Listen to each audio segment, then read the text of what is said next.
If you're thinking about buying an Airbnb this year, this video is going to help you avoid losing $50, $60, $70,000 on picking the wrong market. You see, most new investors choose cities based off of hype, Instagram, or Zillow, but that's how you end up with a deal that never books. So I'm going to show you the three actual types of markets and what to look for in each one. All right, so number one is going to be vacation hotspots. And these are going to be your classics, think beach towns, ski resorts, mountain escapes. Some good examples of this might be Orlando, Florida, or Myrtle Beach.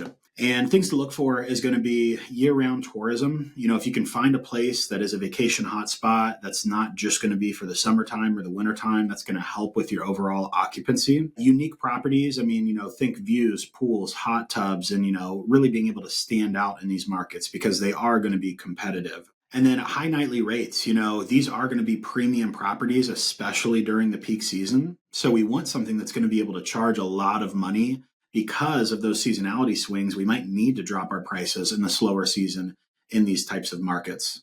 A tip for these is don't compete with the average. I would only be doing a deal if I know that I've got a good chance at competing in the top 10% because these are high ADR markets and they're, the big vacation hotspots. There's going to be a lot of competition.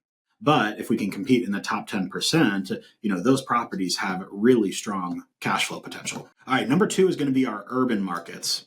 And these here, they're going to be hidden cash flow plays. A lot of these cities, that, my clients are investing in the urban area, they're cities that you would never think about Airbnb. But, think big hospitals, university, and corporate travel. These are going to be the ideal types of guests that are staying at the urban areas. What to look for is some good midweek stays, Monday through Friday, right? We're not going to get that always in every market, but a lot of these urban areas can draw strong demand even during the week. Think about event-based traffic. So again, do they have college sports teams and professional sports teams? How many concerts are going on there? Work conferences, convention centers, things like that. And then just in general, 3 to 4, maybe 5 bedroom homes that are going to be closer to that downtown area. If we're going to be investing in one of those urban markets, I want to be close to where those events are. If I'm in an urban market, I don't want to necessarily be out in the suburbs because the people who are going to pay the most amount of money are going to want to be close to the events they're traveling into town for. All right, and pro tip. So these aren't always going to be sexy, but they're steady. So when I'm investing in an urban market, what I'm looking for is really optimizing my way into that deal. I'm not going to be putting as much into the design and the amenities in these urban markets as I will in some of these other markets, just because of the clientele that's coming in. And I want to keep my purchase price and my initial investment low compared to a decent, annual revenue. And that optimization of the price to revenue ratio is what makes these urban areas profitable. And then focus on calendar occupancy and reliable reviews over glam. So again, right when we're getting started, we're not putting a ton of money into the design and the amenities in these properties, but just filling your occupancy and getting good reviews is really going to help us climb in the rankings in these urban markets. And then once we're up there and Airbnb is pushing our listing to the top, that's where we can start to kind of creep up on our nightly rates and really maximize the profit on these places. All right. And then third is going to be what I call a weekend getaway. And these are going to be gold mines for people who are in those major metro areas that are looking to escape for a night or two. And I like these because, we can still draw large groups from these big cities that want to just get away for the weekend, maybe family reunions or large groups of friends. And we can buy a big house and really pack people in and give them a good experience. That's where they're going to really pay a premium for these. All right, so what to look for in these weekend getaway markets.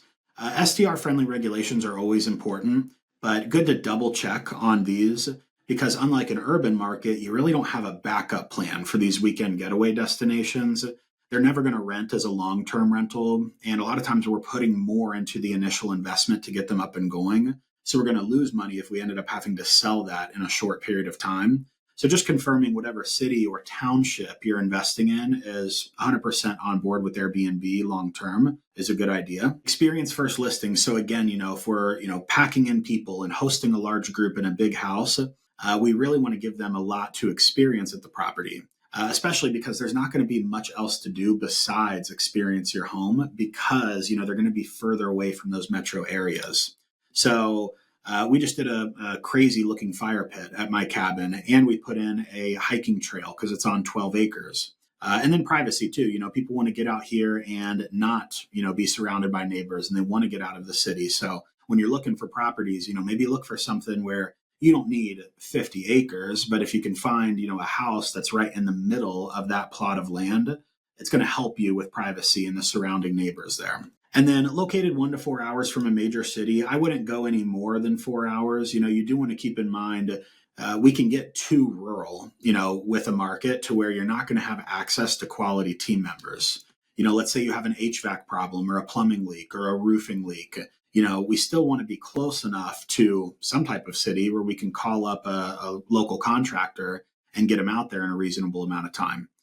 Same thing with cleaners. I mean, you get too far out there, you're going to struggle to find, good quality cleaners and handyman to add to your team. A good test you can do with this is if you find a property that you like, I would jump on Instacart and DoorDash and see, are we close enough to some shops that we can get some things delivered to guests?